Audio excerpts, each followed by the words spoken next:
Hi, I'm Kevin Edwards with Bankers Compliance Consulting, and I'd like to talk to you today about RESPA Section 8. Now, I know if you're a mortgage loan officer or a compliance officer, you probably want to click away at this point because you hear RESPA Section 8 and you just cringe. But stick with me, I actually have some good news. You see, the CFPB, who owns RESPA Section 8 now, it used to be HUD, but now it's the CFPB, they released some new guidance on October 7th, 2020, they released some new FAQs specifically with respect to RESPA Section 8 and what the requirements are. And I can tell you they're very helpful and provide some much needed clarity in the area.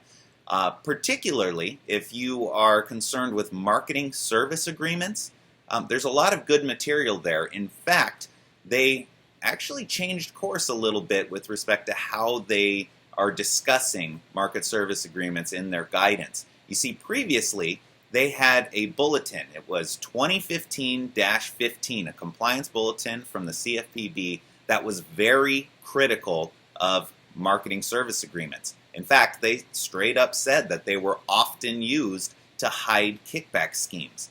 Now, this new FAQ, actually, when they did that, they rescinded that old bulletin, so that's no longer their position.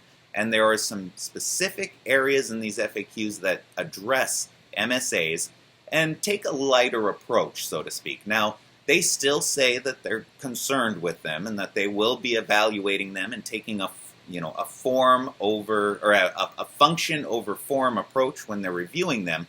But they take a softer tone and say that they are legal so long as you're documenting who is getting what and what the services are, and that they're fair market value, that you're actually paying them for what they're doing.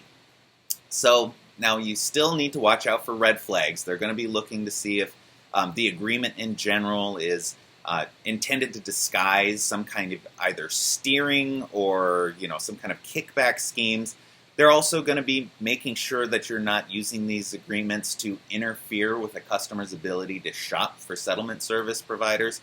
And then also keep in mind, if somebody, as part of one of these agreements, doesn't perform the services involved, they should not be getting paid for that. So go ahead and check out those new FAQs, especially if you're a little afraid of MSAs. You might actually have some helpful information there to help you get over that hurdle. Again, it's nice to be able to bring some good news with respect to RESPA 8.